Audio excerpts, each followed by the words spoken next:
안녕하세요. 여러분, 오늘은 정말 주목할 글로벌 정책 뉴스를 가지고 왔어요. 바로 유럽의 손나라 몰타가 전 국민을 대상으로 챗GPT 플러스를 완전히 무료로 제공하기로 결정했다는 건데요. 이게 왜 중요할까요?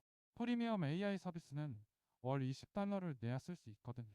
그런데 몰타는 정부 차원에서 이 비용을 모두 부담하기로 한 것이에요. 이런 결정이 나온 배경과 우리 한국에게 주는 의미가 무엇인지, 그리고 과연 한국은 언제쯤 비슷한 정책을 펼칠 수 있을지 함께 차근차근 파헤쳐 볼게요. 오늘 영상 끝까지 보시면 AI 접근성 정책의 미래 방향을 이해할 수 있을 거예요. 먼저 상황을 파악해야 해요. 지금 전 세계적으로 AI를 누가 더 빨리, 더 많은 국민에게 공급하는지가 국력 경쟁으로 변하고 있거든요. 미국의 오픈 AI는 이미 무료 버전인 챗GPT를 공개했고, 중국의 바이든은 정부 지원으로 L2를 대중에 보급하고 있어요. 유럽은 어떨까요? 유럽 AI. 규제에 집중하면서도 동시에 국민 접근성을 높이려는 정책들을 연달아 발표하고 있어요. 이런 와중에 인구 50만 명 정도의 소국 몰타가 이렇게 대단한 결정을 한 이유는 무엇일까요? 바로 이 글로벌 경쟁에서 자신들만의 차별화 전략을 펴기 위함이에요. 작은 나라일수록 바른 정책 결정으로 혁신국가 이미지를 강하게 어필할 필요가 있거든요. 세계 각국의 AI 정책 규모를 비교해 보니 한 가지 패턴이 보여요. 미국은 시장을 통한 경쟁 시스템을 유지하면서 무료 버전으로 사용자를 확보하고, 중국은 정부가 직접 나서서 국민 교육에 투입하는 방식을 취하고 있어요. 그런데 몰타는 정부가 직접 프리미엄 서비스의 비용을 부담하는 방식을 택했거든요.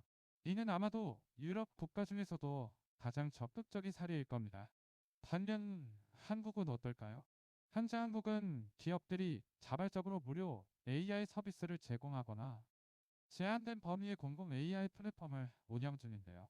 국가 차원의 통일된 AI 접근성 정책은 아직 미흡한 상태라고 평가할 수 있어요. 여기서 주목할 점이 있어요. 몰타는 단순히 시민 복지만을 생각해서 이 결정을 한 게 아니라는 거예요. 몰타는 최근 몇 년간 암호화폐와 블록체인 중심의 금융업으로 자신을 포지셔닝해 오고 있었거든요. 그런데 AI 시대가 오면서 우리도 AI 선진국이 될 수 있다는 신호를 전 세계에 보내고 싶었던 거예요. 아이유 내에서 작은 국가가 주목받으려면 정책의 대담함과 혁신성이 필요합니다. 국민 전원이 채티티 플러스를 무료로 쓸 수 있다는 것은 결과적으로 몰타의 젊은 인재들이 AI 기술을 먼저 습득하고, 이들이 국내 스타트업을 만들면서 또 다른 혁신 생태계가 만들어질 수 있다는 뜻이거든요. 쉽게 말해, 이건 미래 투자의 셈이에요. 정부가 비용을 내놓으면서 국민 전체의 AI 리터러시를 높이고, 그 결과 나라 전체의 경쟁력을 올리겠다는 전략이에요. 이렇게 정리해보니 각 나라의 AI 정책이 그 나라의 성격을 고스란히 드러낸다는 걸 알 수 있어요. 미국은 빠른 기술 개발을 위해 시장 경쟁에 맡기는 거고, 중국은 국가 통제를 통해 데이터 활용을 극대화하려는 거예요. 그런데 몰타는 자신이 가진 자원은 적지만 빠른 결정력으로 우리는 혁신 국가다라는 이미지를 심으려는 거거든요. 한국은 어디에 속할까요? 현재로서는 점진적 발전형이라고 봐요. 기업들이 알아서 서비스를 하고 정부는 규제와 지원을 병행하는 방식인데요. 이게 나쁜 건 아니지만 다른 나라들이 더 적극적으로 움직이는 상황에서는 한 발 물러서 있는 것처럼 보일 수 있다는 게 아쉬운 부분이에요. 구체적으로 한국이 배울 수 있는 게 뭘까요? 첫 번째, 스피드예요. 몰타는 인구가 적어서 정책 결정이 빠를 수 있다는 장점을 최대한 활용했어요. 한국도 마찬가지로 단점을 찾아서 활용할 수 있어요. 한국은 IT 인프라가 세계 최고 수준이거든요. 이걸 활용해서 국민 누구나 AI에 접근할 수 있는 한국식 AI 국가 플랫폼을 먼저 만들 수 있다는 거죠. 두 번째, 인재 확보이에요. 지금 전 세계는 AI 인재 전쟁 중이에요. 젊은 세대가 일찍부터 고급 AI 도구를 써볼 수 있다면 그들 중에서 세계 수준의 AI 엔지니어가 나올 확률이 훨씬 높아집니다. 세 번째, 글로벌 브랜딩이에요. 몰타는 이 정책 하나로 혁신하는 나라라는 이미지를 만들었거든요. 한국도 비슷한 방식으로 모든 국민이 AI를 평등하게 쓰는 나라라는 포지셔닝을 할 수 있다는 뜻이에요. 안철수 의원이 던진 이 한마디는 단순한 정치적 수사가 아니라 개인 투자자들이 느끼는 아쉬움을 대변했다는 평가도 받고 있어요. 새 법 개정안이 당초 약속했던 대대적인 자산 형성 지원책에 미치지 못하고 여러 조건만 복잡하게 얽히면서 누덕이라는 비판까지 나오게 된 건데요. 투자자들 사이에서도 비과세 한도가 획기적으로 늘어나지 않으면 IS의 매력이 반감될 수 있다는 우려가 커지고 있어서 국회 세법심의 과정에서 어떤 수정안이 나올지가 핵심 반전 포인트예요.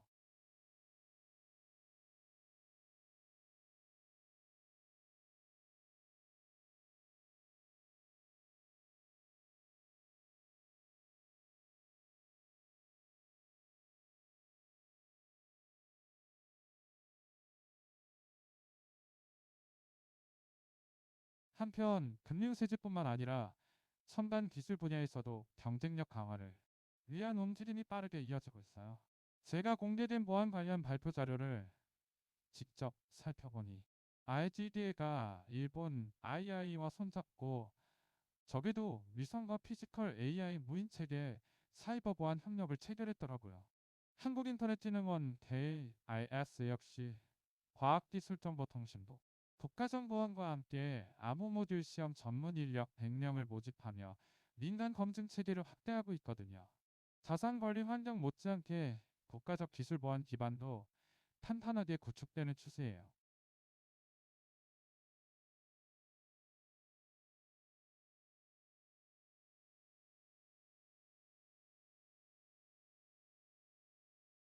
그렇다면 지금 시점에서 우리 개인 투자자들은 어떻게 대응하는 것이 좋을까요?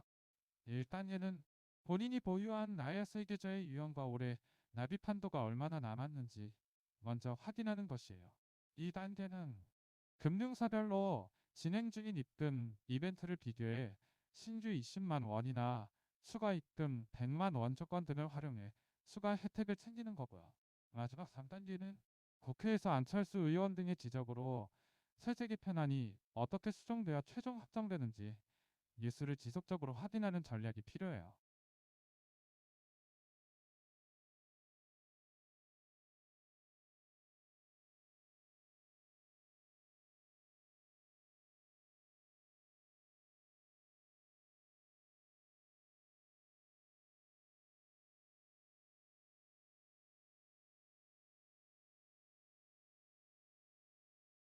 앞으로 어떻게 될 거라고 생각하세요?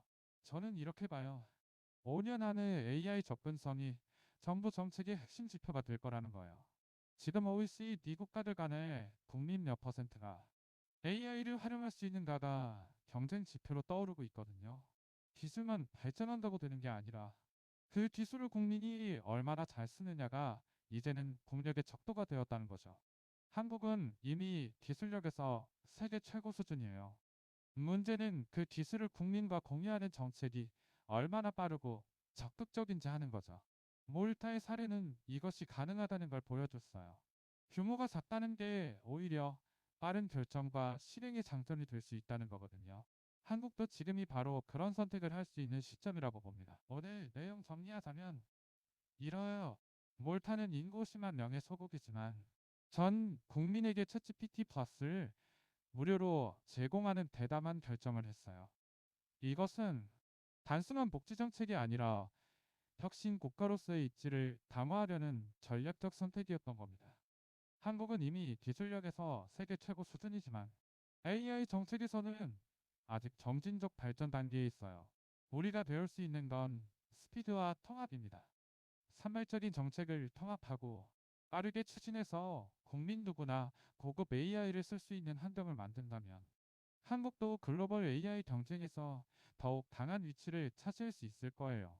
이 영상이 유익했다면 구독과 좋아요 꼭 눌러주시고 AI 정책에 대해 더 알고 싶으신 분들은 댓글로 의견 남겨주세요. 다음 영상에서는 한국의 대기업들이 준비 중인 AI 정책들을 자세히 분석해 보겠어요. 알림 설정도 부탁드려요. 여러분의 관심이 이런 콘텐츠를 만드는 힘이 됩니다. 감사합니다.